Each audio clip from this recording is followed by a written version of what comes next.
Folks in our community are heading to Louisiana to help feed people in need after the area was slammed by that hurricane.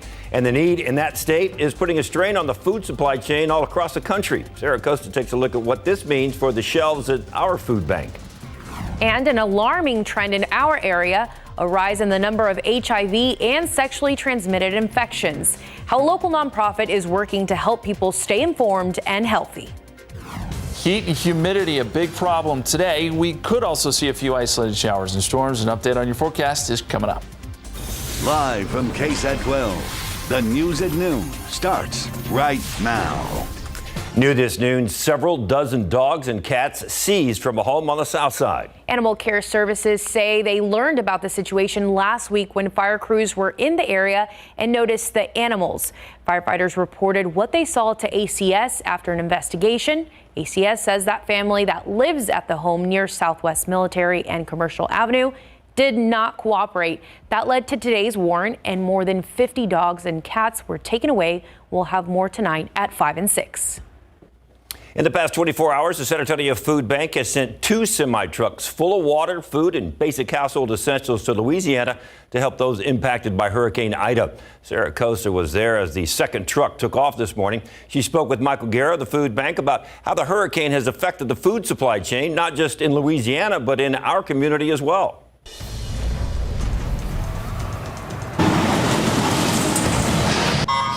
A busy and bustling morning at the San Antonio Food Bank as workers rush to load up a truck full of emergency supplies to Louisiana. The nonprofit has now sent 2 trucks in 24 hours to Louisiana to help those left without power, food, and water after Hurricane Ida hit the southern region of the state Sunday. And it will not be the last. I think it's going to be dozens and dozens by the time we're done. Today's truck has lots of water, protein, snacks, food that doesn't require cooking, and essential household supplies. Some of those items include cleaning supplies and, of course, toilet paper. The challenge is most people didn't leave. Most people don't have power, and that power may be 3 weeks. And so the food bank staff there that we're talking to, just as one example, they had food for 2 or 3 days, but not for 2 or 3 weeks. And this puts a strain on the food supply chain, not just in Louisiana, but across the country.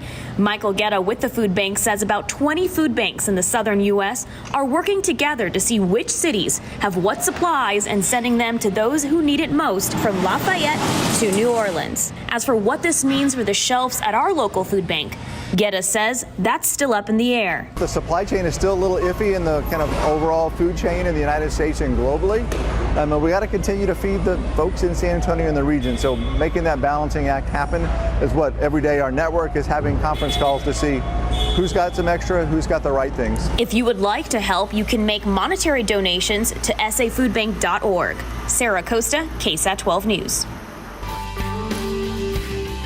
And food insecurity also affects people here in our community, and that's why today we will be hosting a KSAT community town hall discussing the issue in Bexar County. Max Massey and Sarah Costa will be joined by CEO of the San Antonio Food Bank, Eric Cooper, and there will also be other experts on hand. They are experts in nutrition and health, and if you have any questions for the panelists, you can submit them right now on KSAT.com. You can watch the discussion this afternoon at 2 on our website or on the KSAT TV app. At least 7 people have now died from Hurricane Ida as the remnants of the powerful storm move into the northeast.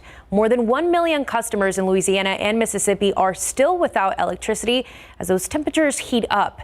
ABC's Elizabeth Schulze is in Slidell, Louisiana, one of the towns that's still without power. With the massive cleanup effort from Hurricane Ida in full force, a desperate need for electricity, water, and gas. There's nothing open and all the way through Baton Rouge, and we were lucky to find this. The first lights coming back on in New Orleans, but more than 1 million customers in Louisiana and Mississippi are still without power. Louisiana's governor warning many who've evacuated not to come back yet. The schools are not open, the businesses are not open, the hospitals are slammed. There's not water in your home, and there's not going to be electricity. Hard-hit Grand Isle completely uninhabitable. 100% of the structures are damaged. 40% of the structures, they estimate, are either completely destroyed or maybe just a wall standing up.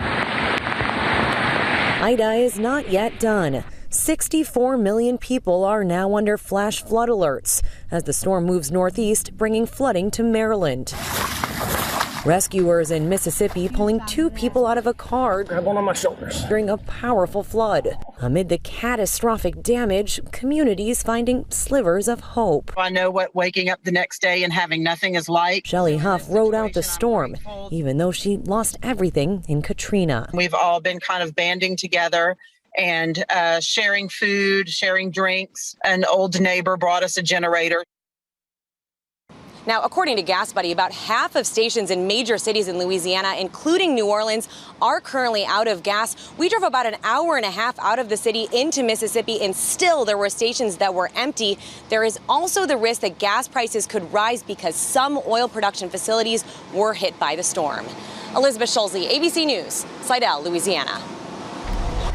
Back here at home, our KSAT defenders have confirmed that a former SAPD lieutenant has been indicted on attempted murder charges in Tennessee.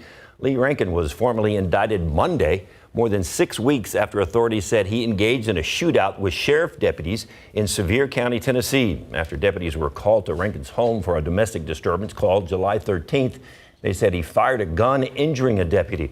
Rankin was then shot and critically injured. The 52-year-old, who has since been transferred from a hospital to jail, faces charges of attempted first-degree murder and employing a firearm during the commission of a violent felony.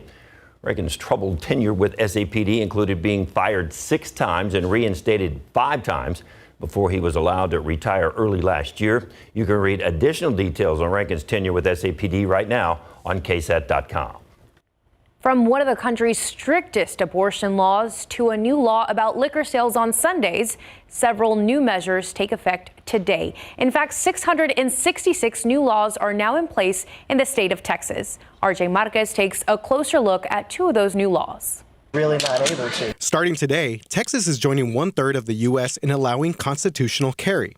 That means if you can legally buy a handgun, you can carry it with you and you don't need a license or training. Here's what Rice University political science professor Mark Jones says we can expect to see. Much more visible presence of handguns throughout the city, in parks, on the city streets, in other places where the public gathers but isn't inside a building. There are still restrictions on where you can openly carry. Private businesses can't prohibit guns regardless of if you have a license or not. And state laws still ban handguns where liquor is sold for consumption, like bars and restaurants. Handguns are also banned from all kindergarten through 12th grade schools. And most universities are banning open carry but still allowing licensed concealed carry. The best rule of thumb is to assume you cannot bring the handgun into any establishment or building unless you know otherwise. Another law taking effect today, Senate Bill 8, also known as the Heartbeat Bill. This new law bans abortions after a fetal heartbeat can be detected, which can sometimes be as early as 5 to 6 weeks. And doctors are not allowed to perform abortions without first performing a test to check for a heartbeat.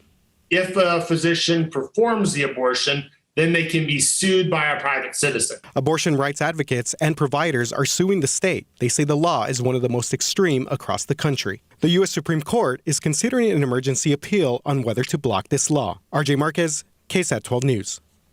And President Joe Biden is commenting on the heartbeat bill. In a statement, he says, quote, "This extreme Texas law blatantly violates the constitutional right established under Roe v. Wade and upheld as precedent for nearly half a century," end quote. He goes on to say that his administration is committed to defending and protecting that right, although he did not provide further details. And this isn't the only law taking effect today. Right now on KSAT.com, we've got a look at some other measures you may want to know about, including a bill that relates to police body cameras. You can find that story on our website, KSAT.com.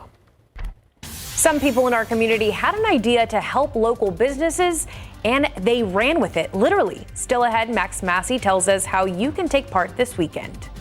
And the UTSA Roadrunners getting ready to kick off the season on the road. A preview coming up in sports. A rise in the number of HIV and sexually transmitted infections is leading a local nonprofit to take action. After the break, Stephen Cavazos explains how the organization is coming up with new ways to keep people safe.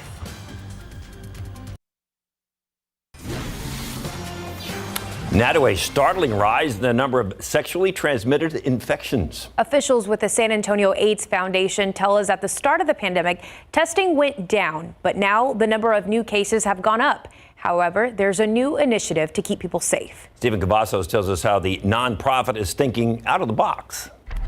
We're expecting to see, some increase in numbers by the end of the year, especially as we get more people into our services, get them tested, and getting them started on treatment. The San Antonio AIDS Foundation has been seeing an unsettling trend in the number of HIV and sexually transmitted infections. Kalen Garcia is the director of communication at the nonprofit. He tells us COVID-19 limited the educational resources and testing was put on a brief pause, which he believes may have contributed to the rise in cases. The community, as a whole, did, have a setback as far as just kind of getting the information out in the schools, getting the education out to the areas that need it most. Now that testing is ramping back up again, so are new cases. SAFE has noticed a monthly 1.5 positivity rate this year, but in 2020, there was only a 1.1 positivity rate. However, Garcia says that was due to a dip in testing. So the nonprofit is thinking of new ways to keep people safe. Really trying to figure out what's the best way to get the resources to the community safely, effectively. Their answer, the Stay Safe box. It includes products from local businesses and supporters, but more importantly, information. What this box serves is just kind of a way to get the information out there, because each box is going to have information about HIV and STIs, what the rates are going on in San Antonio. The box, which runs for $25, is also part of a fundraising initiative for the nonprofit, and it's mailed right to your doorstep. Garcia hopes the box will serve as a new educational resource for the community. Knowledge is power. Stephen Cavazos, KSAT 12 News. Outside with live cam, it's already in the 90s. It is 90 degrees. It's already in the 90s. Ooh. Wow. I want to buy one of those. But we made it all the way through August without. I'm going to say it. The triple. Don't without say it. the triple. Hashtags. Ooh, gone and done it now. No, listen, we're going to get close. We're going to get close to triple digits this weekend. We'll talk about it. First, though, the aquifer, it's not in great shape. It's down to 660.1 today. It's down 0.2 of a foot. Keep in mind, stage 1 restrictions go into effect today. And looking at palm count, we have 4 there, but they're all low. Thankfully, molds, pigweed, fall elm, and ragweed. Tropics are heating up. Temperatures are heating up. And we're talking a little bit about fronts. There's not one in the forecast, but we're going to talk about the climatology of cold fronts coming up.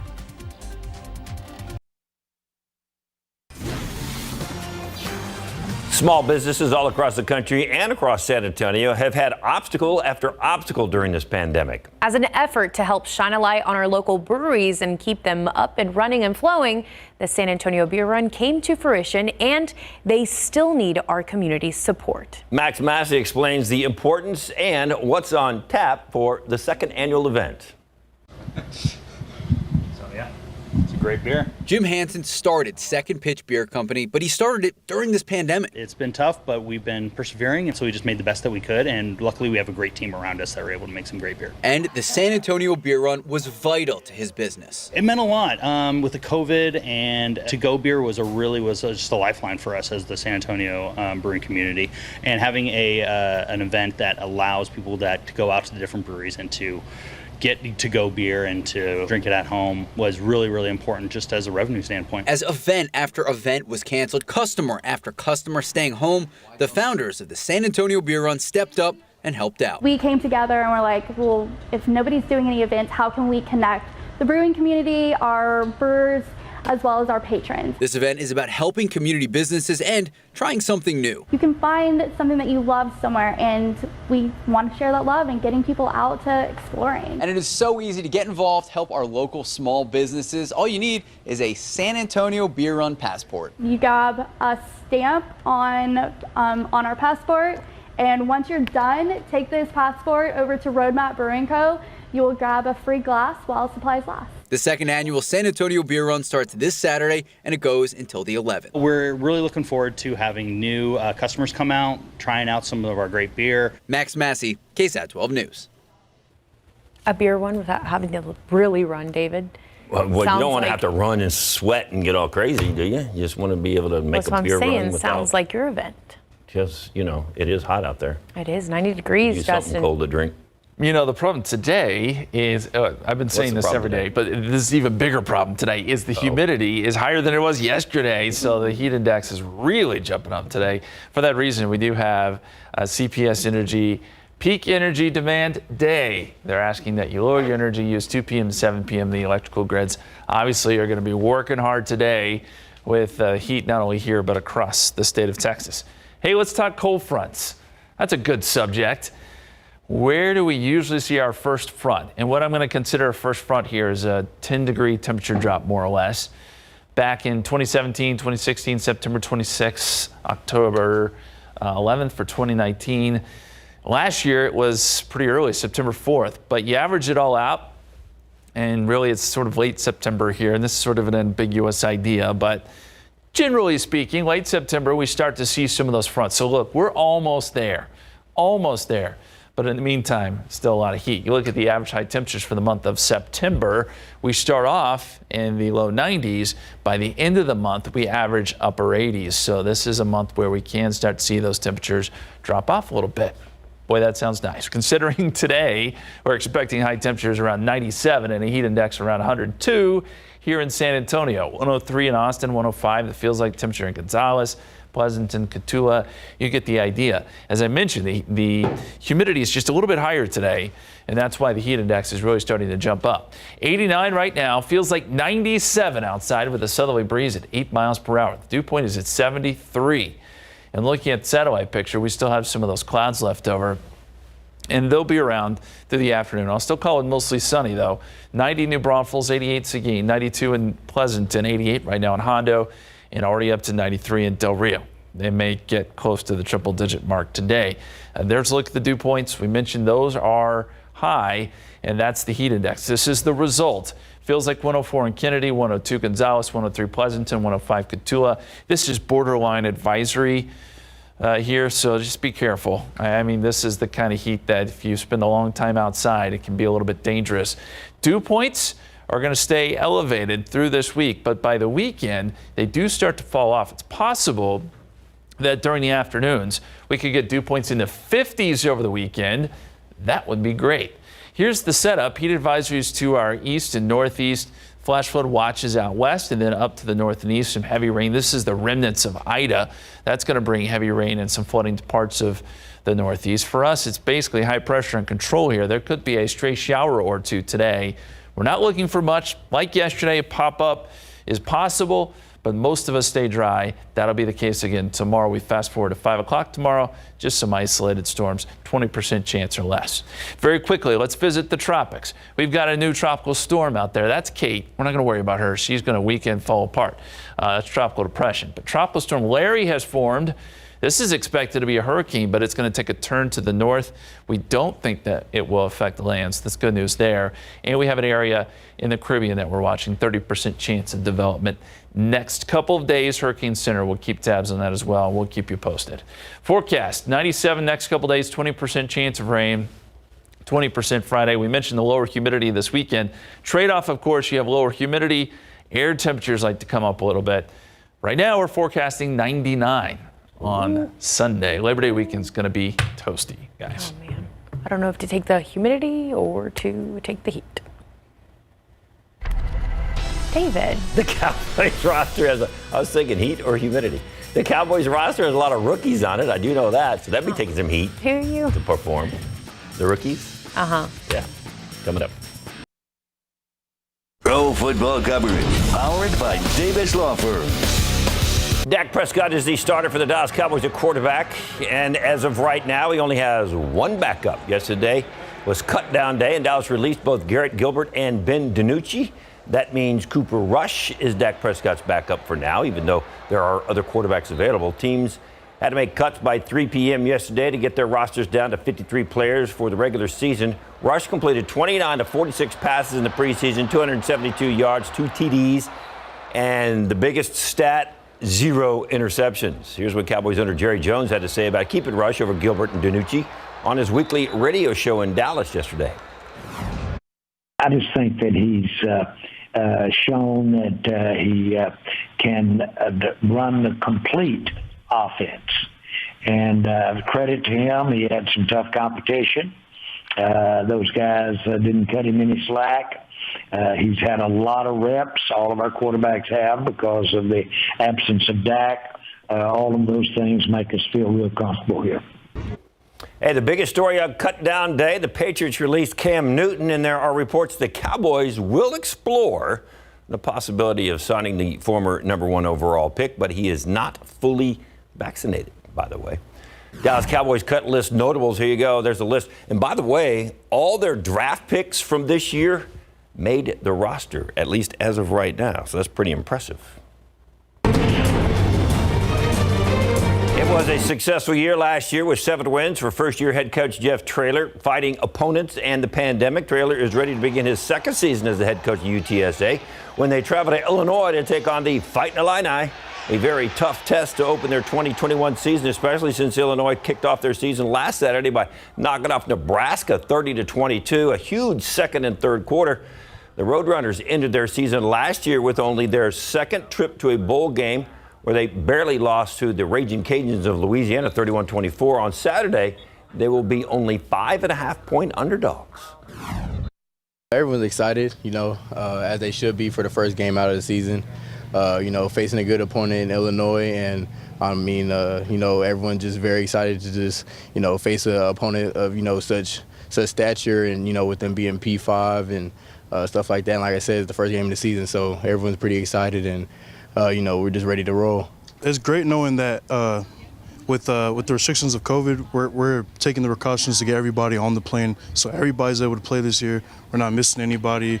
We're going to have our coaches. We're going to have our players, everything we need to win. Kickoff on the road for the Roadrunners, 6:30 on Saturday. Good luck to them. Yeah, I can't wait for them to get their season started, see what they can do in the second year. That, and then, of course, you already know. I sound like a broken record, the Cowboys. Oh, well, yeah, next Thursday is when they kick off. They got to take that break after that rough preseason. Rough indeed. All right. A new Hulu series brings together a pair of comedy icons. The duo includes Steve Martin. How the show marks a first for the Hollywood veteran. That's coming up in the next half hour. President Biden is promising America's fight against terrorism will not stop with the end of the war in Afghanistan. He says it's moved to what's called over-the-horizon capabilities, using drone strikes to target terrorist organizations without American boots on the ground. ABC's Faith Abube is in Washington with more. President Biden addressing critics in a fiery speech defending the U.S. troop withdrawal and chaotic evacuation from Afghanistan. There is no evacuation from the end of a war that you can run without the kinds of complexities, challenges, and threats we faced. None. The president calling the massive U.S. airlift an extraordinary success. The operation evacuating tens of thousands, including 5,500 U.S. citizens. However, up to 200 Americans who wanted to leave remain in the country. President Biden assuring them they are not forgotten. Since March, we reached out 19 times to Americans in Afghanistan with multiple warnings and offers to help them leave Afghanistan. We remain committed to get them out if they want to come out. Among those left behind, Michael, a green card holder from Delaware, teaching in Afghanistan. He says he tried multiple times to catch an evacuation flight, but conditions at the Kabul airport were too dangerous. I feel like, all my life that I've lived in the United States, the U.S. has turned their back on me and ignored me. Also unable to escape, an Afghan interpreter, his wife and children. As first reported by the Wall Street Journal, he helped rescue then Senator Biden when a helicopter he was on made an emergency landing in 2008 during an Afghan snowstorm. Please do not forget me and my family, and please find a way and get me out. With U.S. troops gone,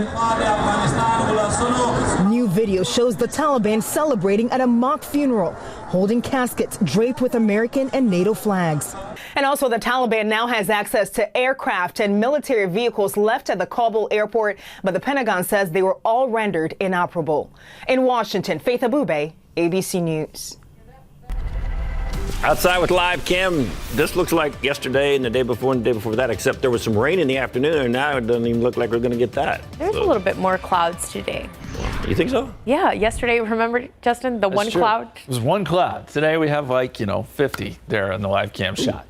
Hopefully a few more clouds today. We had some this morning, and that helped with temperatures a little bit, but now they're really starting to ramp up, and it is so humid out there. Heat index values have jumped into the upper 90s, if not 100s. 104 is what it feels like right now in Gonzales, 104 Kennedy, 97 Hondo, 104 the current heat index out in Del Rio. It goes without saying, be careful if you're going to be outside today. It's one of those days where that heat index is going to push the limits a little bit.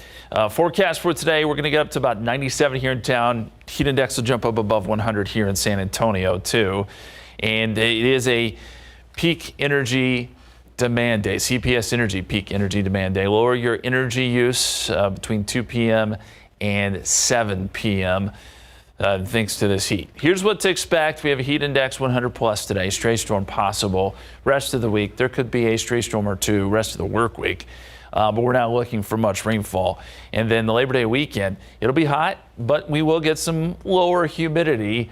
If you're looking for specifics, here you go. 98 Saturday, 99 Sunday, 98 Monday. Pretty good weekend to be out and about. Just, be careful with the heat. Thankfully, the lower humidity, the heat index maybe won't be as bad. Mostly sunny skies all 3 days as well, guys. Thank you, Justin. And wildfires are still keeping crews busy and forcing people from their homes across several western states. 50,000 people were forced to flee. Now evacuation orders have spread to Nevada. This comes as relentless flames barrel through dry terrain, burning over 190,000 acres in Nevada. In California, Governor Gavin Newsom calling the Caldor fire the state's #1 priority as 100-foot flames are burning within miles of the city center. Overnight, firefighters battled out of control flames, desperate to keep the Caldor fire from taking over South Lake Tahoe. Crews are working day and night to save the community. Now we just need to make sure our firefighters stay safe, still do their jobs, but like our IC said, at no time will you be in front of this thing because you're not going to stop it. Some firefighters battling the Caldor fire in California have been on the ground for the past 3 weeks. The U.S. Food and Drug Administration now asking stores to warn people about ivermectin. It's a drug meant for animals, but some people are taking it to treat COVID-19. The FDA Center for Veterinary Medicine sent a safety alert about the drug to veterinarians and retailers across the country. They're asking them to post it or hand it out to customers. The alert warns the FDA has not proven ivermectin is safe for humans or effective as a COVID treatment, that animal products can cause serious health effects, including death. Ivermectin is a wormer intended for horses, cattle, and sheep. And the Center for Disease Control and Prevention is helping people with intellectual and developmental disabilities learn more about COVID-19. The CDC has launched a COVID-19 toolkit with communication resources for those with IDD. The resources explain in plain language how the disabled and their caregivers can protect themselves from the virus. It focuses on 5 topics: getting a vaccine, wearing a mask, social distancing, hand washing, and getting a COVID-19 test. The toolkit also has tips for caregivers on how to ease their loved ones' worries about the virus. For more information on the new resource, search IDD on the CDC's main website. New research shows sleep deprivation in older adults could increase their risk for Alzheimer's disease. People who reported they sleep 6 hours or less also had elevated levels of a certain protein found in the brain. It's considered a marker for Alzheimer's disease. Adults who slept longer than 9 hours showed similar reductions to cognitive ability as those with short sleep durations, but they did not have elevated levels of that protein. Age-related changes in sleep also are linked with depression and cardiovascular disease. When we come back, a local artist wants to make her mark on walls all over town. In the latest edition of If These Walls Could Talk, Katrina Weber introduces this young painters with big dreams. And a horror reboot is more than a hit in movie theaters. It's making history coming up.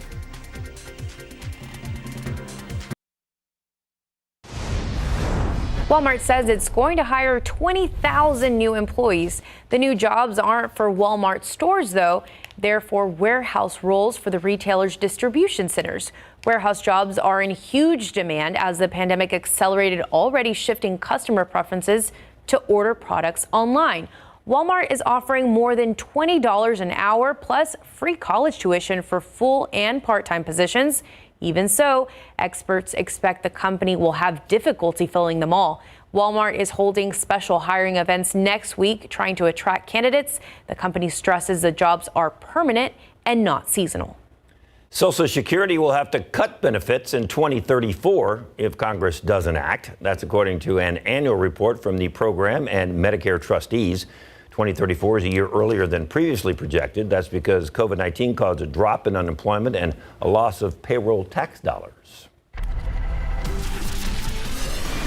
Live cam, 91 degrees. There's some clouds today.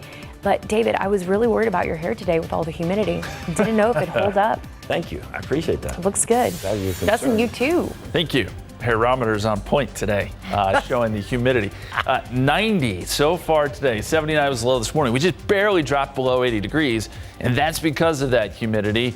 The records are 102 and 61. 61 sounds great. That's nowhere in the forecast, so that was set back in 1915. A lot of heat on the way, actually. Take a look at that 7-day forecast coming up.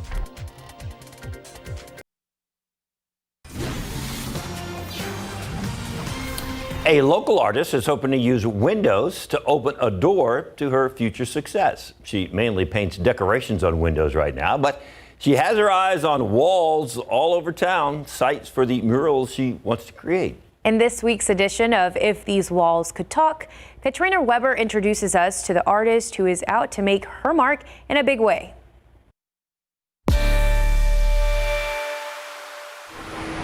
No matter what message she's painting, Catalina Zamaripa hopes all the letters she handcrafts soon will spell success. Windows is great, money, but I want to pursue something a little bigger for myself. Actually, she dreams of something a lot bigger, painting murals like the ones she sees all over town.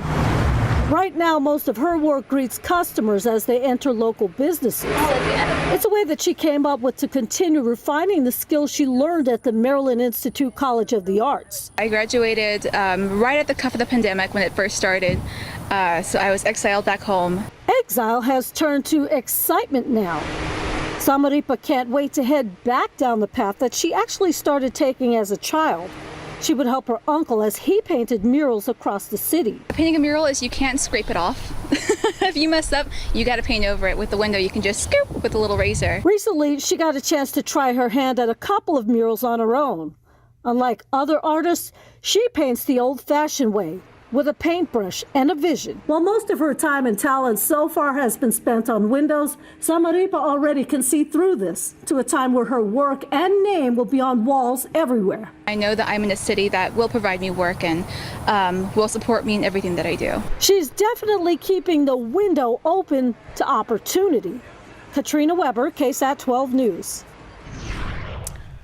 Katrina, thank you. Let's go outside now and take a look at what's going on. We've got partly cloudy to mostly sunny skies and 89 degrees at the airport right now. Partly cloudy there. 97 is your feels like number. Southerly winds at about 8 miles per hour. That dew point is so high and the heat index continues to really jump up. 86 right now, Bernie Stage, 91 Rio Medina, 88 Hondo, 90 in New Braunfels, 86 Canyon Lake.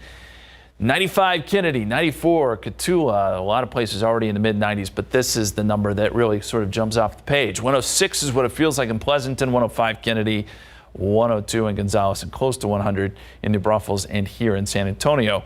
We think that heat indices will go up above 100 even here in town. Humidity tracker shows dew points are in the mid-70s. These numbers have really stayed elevated today, and that's part of the problem.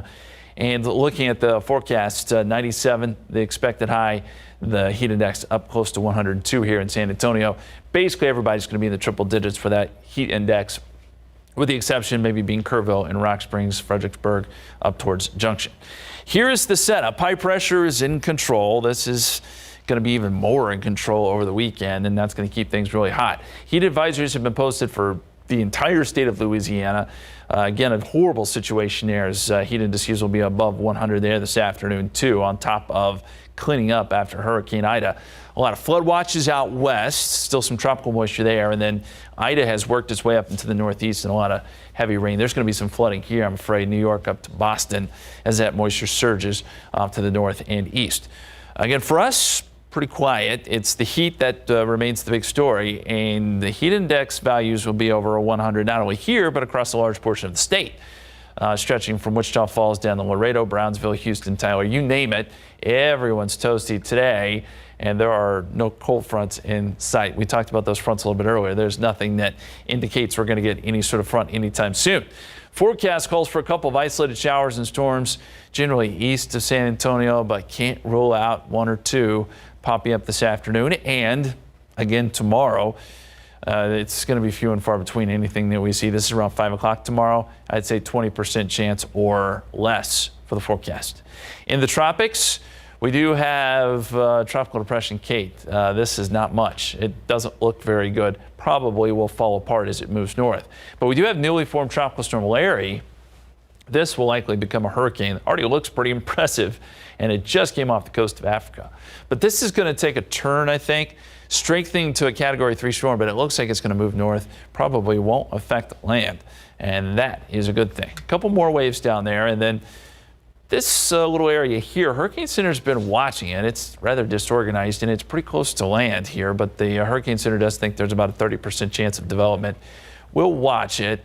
I don't know that we need to be too concerned about it, but this time of year, we are headed towards the peak of hurricane season, and we'll certainly keep an eye on it. 97 next couple days, 20% chance of rain, 20% chance on Friday, too. After that, the moisture levels really start to drop off. Lower humidity this weekend, 98 Saturday, 99 on Sunday. And with that lower humidity, that'll make the mornings feel a little bit better and the late evenings as well. Labor Day, 98 degrees, mostly sunny. We will bring back some rain chances on Tuesday with a high of 96. Guys? Thank you, Justin. And two of the biggest names in comedy are joining with one of the biggest names in music to solve a murder. A preview of the new series coming up in the spotlight. And a horror film is slashing the competition and breathing new life into the weekend box office. It beat expectations and made a little history in the process. We'll explain coming up after the break. The new horror film Candyman debuted in the top spot this weekend, and it made history.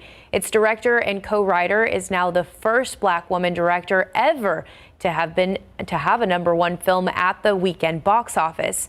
And Nia DaCosta's Candyman reboot outperformed expectations by pulling in $22 million last weekend. That strong opening is lifting Hollywood's hopes that fans are eager once more to experience movies in theaters.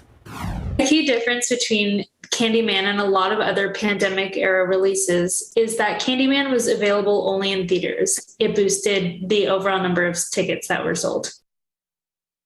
Well, that's not the only film that has struck with its theater-based opening. Ryan Reynolds' Free Guy made $10 million more than experts predicted in its opening weekend, and Paw Patrol, the movie, nabbed $13 million in its first weekend. A new series coming out on Hulu, and it marks the return of a comedy duo, Steve Martin and Martin Short. This time, they're joined by Selena Gomez as the trio aims to solve a murder mystery. ABC's Jason Nathanson has a preview of the new series, Only Murders in the Building. Right now, the only thing that matters is that there's a killer on the loose in our building. It has murder, it has comedy, and it has Steve Martin, Martin Short, and Selena Gomez, who all star in the new Hulu series, Only Murders in the Building, the first TV series ever co-created and written by Steve Martin.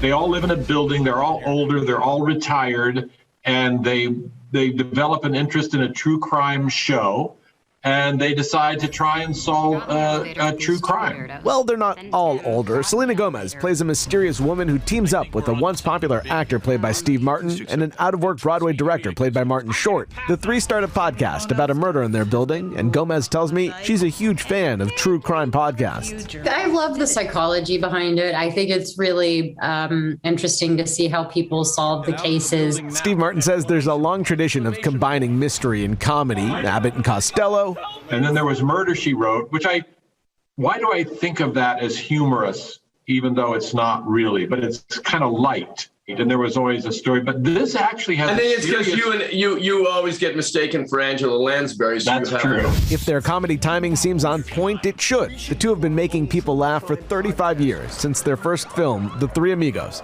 I remember when I first met Marty at my house, he came to pick up a script and we just said hello, and now he left, and I stood at the door and I went, bye. Thankfully, the comedy partnership endured and evolved and is still going today. Jason Nathanson, ABC News, Los Angeles. The timing couldn't be better. We need a good laugh these days, Yeah. and those two, along with Selena Gomez, will probably provide a pretty good laugh. I'll definitely watch it.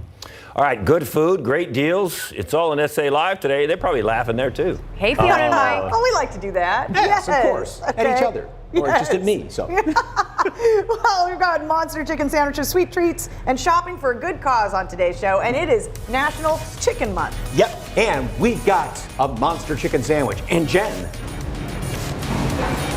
That's what I'm looking at right now, guys. Look at this bad boy right here. It started as a pop-up, then a food truck, and now a brick and mortar. We are here at Smack's Chicken Shack. Keenan, what is this? That is our barbecue mac and cheese chicken sandwich with our white barbecue sauce. White peach barbecue sauce at that. Peach barbecue sauce. And guess what? Keenan has a deal for National Chicken Month, but you gotta watch to find out what the deal is all month long, guys. All right, I'm gonna try not to eat this. Back to you.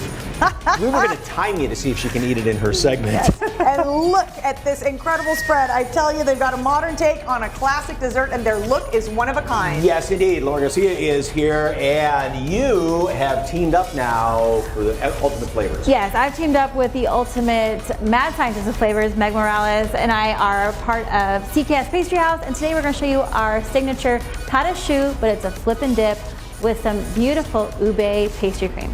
Yes, this nice purple pastry cream. We're going to fill it all up in there. Hey, want to do a little bit of shopping? Bernie Retailers, they have a style show coming up in a couple of weeks, and we're going to tell you all about that for a really good cause.